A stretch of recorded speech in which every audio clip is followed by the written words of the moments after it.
దేవునికి స్తోత్రం. మీకు అందరికీ కూడా నా యొక్క శుభాభివందనాలు తెలియజేస్తున్నాను. ప్రియ దేవుని సంగమ అనుదిన ఆత్మీయ ఆహారముగా ఈరోజు దేవుని యొక్క వాక్యం తిమోతికి రాసిన మొదటి పత్రిక 3వ అధ్యాయము 9వ వాక్యము. అపోస్తలుడైన పౌలు తిమోతికి రాసిన మొదటి పత్రిక 3వ అధ్యాయం 9వ వాక్యము. విశ్వాస మర్మమును పవిత్రమైన మనస్సాక్షితో గాయకుని వారై ఉండవలెను. దేవునికి స్తోత్రం. ఇక్కడ పౌలు గారు చెప్తున్న మాట ఏంటంటే, విశ్వాసం అనేది ఒక మర్మం. విశ్వాసం అనేది కంటికి కనబడదు, కానీ అదృశ్యమైనవి ఉన్నవనుటకు రుజువై ఉన్నది ఆ విశ్వాసం అన్నమాట. విశ్వాసం అనేది ఒక మర్మము. ఆ యొక్క విశ్వాస మర్మమును నువ్వు గైకొనాలి అంటే నీ యొక్క మనస్సాక్షి ఎలా ఉండాలి అంటే పవిత్రమైనదిగా ఉండాలి.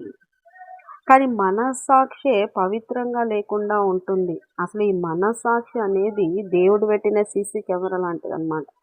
ఈ యొక్క మనస్సాక్షి బలహీనమైన మనస్సాక్షి కొంతమందికి ఉంటుంది. ఇది తినొచ్చు, అది తినకూడదు, ఇక్కడికి వెళ్ళాలి, అక్కడ వెళ్ళాలి, అది చేయాలి, ఇది చేయాలి, బలహీనం అన్నమాట. ఈరోజు పిల్లి ఎదురొచ్చింది ఏమవుతుందో, ఈ పలాంది తుమ్మినారు ఏమవుతుందో, బలహీన మనస్సాక్షి కలిగిన వాళ్ళు తిండి, బట్ట, ఇవి అవి లోక సంబంధమైనవన్నీ ఉంటాయి. బలహీనమైన మనస్సాక్షి.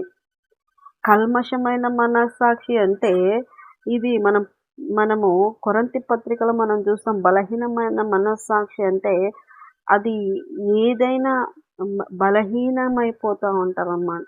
బలహీనమైన మనస్సాక్షులు కలిగి ఉంటారు.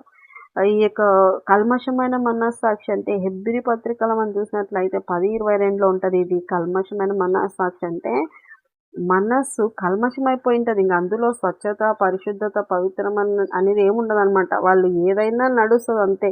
వాళ్ళ మనస్సాక్షి ఎట్లా అంటే తప్పు, దోషం అనేది మోపదనమాట. కల్మషమైపోయి ఉంటుంది.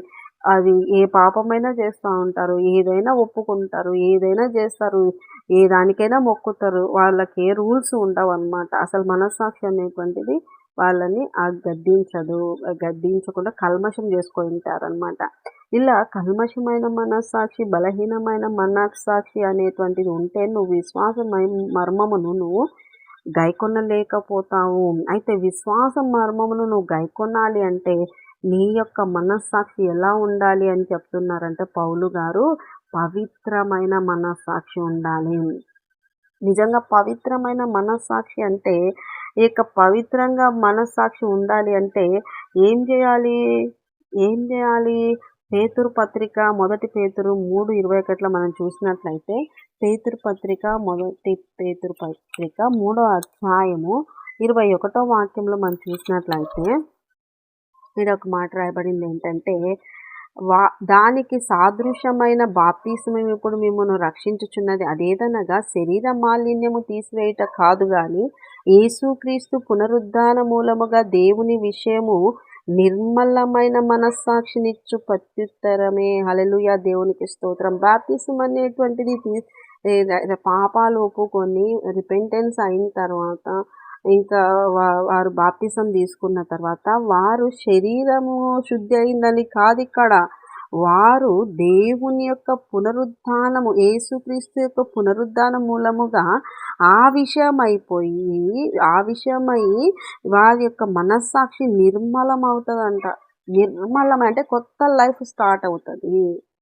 పాత రోత జీవితం అంతా కూడా కొట్టివేయబడి నూతనమైన తెల్ల పేపర్ లాంటి జీవితం కలిగినదిగా ఉంటుంది అన్నమాట. బ్యాప్టిజం తీసుకోవటం వల్ల నిర్మలమైన మనస్సాక్షి కలుగుతుంది, నిర్మలంగా ఉంటుంది. అప్పటి నుండి బ్యాప్టిజం తీసుకున్నప్పటి నుండి ఇదిగో ఇది చేయొద్దు, ఇది చేయకూడదు, ఇలా వెళ్ళాలి మనస్సాక్షి నీకు గైడ్ చేస్తూ ఉంటుంది. చాలామంది బాప్తిజం తీసుకుంటే కష్టాలు వస్తాయి, బాప్తిజం తీసుకుంటే బాధలు వస్తాయి. అసలు బాప్తిజానికి చాలా దూరం ఉంటారు. బాప్తిజం తీసుకుంటే అది చేయకూడదు, ఇవి చేయకూడదు, చేస్తే ఇది. కానీ చెయ్యకుండా ఆపివేయడానికి నీకు ఒక మనస్సాక్షి నీకు శుద్ధి అయిపోయి నిలబడుతుంది కదా. అలాంటప్పుడు నీకు అది మేలుకరం కదా. కానీ చాలామంది బాప్తిజాన్ని అవాయిడ్ చేసుకుంటూ ఉంటారు. కానీ పరిశుద్ధాత్మ మీకు సహాయం చేస్తారు అక్కడ నుండి. ప్రియ దేవుని సంగమ నిర్మలమైన మనస్సాక్షి కలిగి ఉండాలి.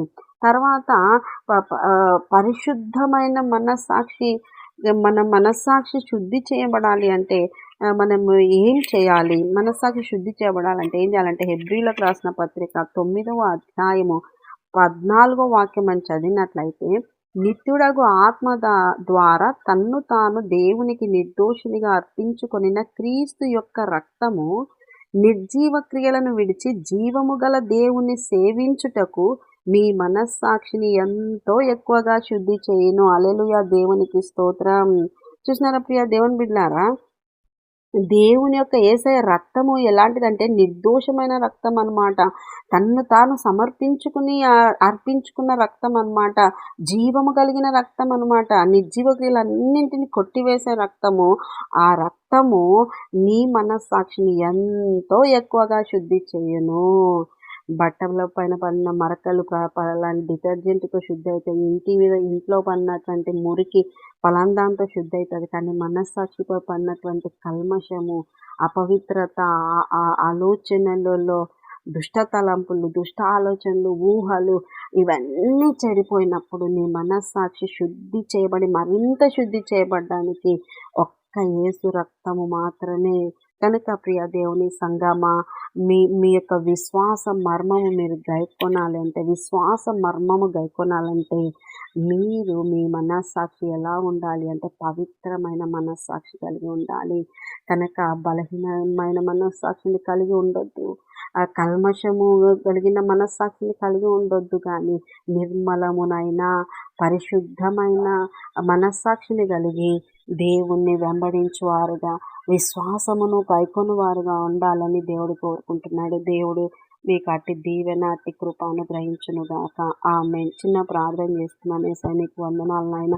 ఇచ్చిన వాక్యాలను బట్టి నీకు స్తోత్రాలు ప్రభువా. నిజంగా హృదయము శుద్ధి చేసుకోవాలి, మనస్సాక్షి శుద్ధి చేయబడి కల్మషము లేకుండా నాయన నిర్దోషముగా నిర్మలముగా నీ సన్నిధిలో ఉండడానికి, నీ యొక్క విశ్వాస మర్మమును నాయన గైకొనడానికి నాయన కృపానుగ్రహించండి. వింటున్న వారికి అందరికీ దీవెన దయచాల్సిందిగా ప్రార్థిస్తూ యేసు పరిశుద్ధ నామములో అడుగుతున్నాం మా తండ్రి. ఆమేన్, ఆమేన్, ఆమేన్. యేసు రక్తమే జయం, సిలువ రక్తమే జయం. ప్రభు యేసు నామానికి సంపూర్ణ విజయం కలుగునుగాక. ఆమేన్, ఆమేన్, ఆమేన్.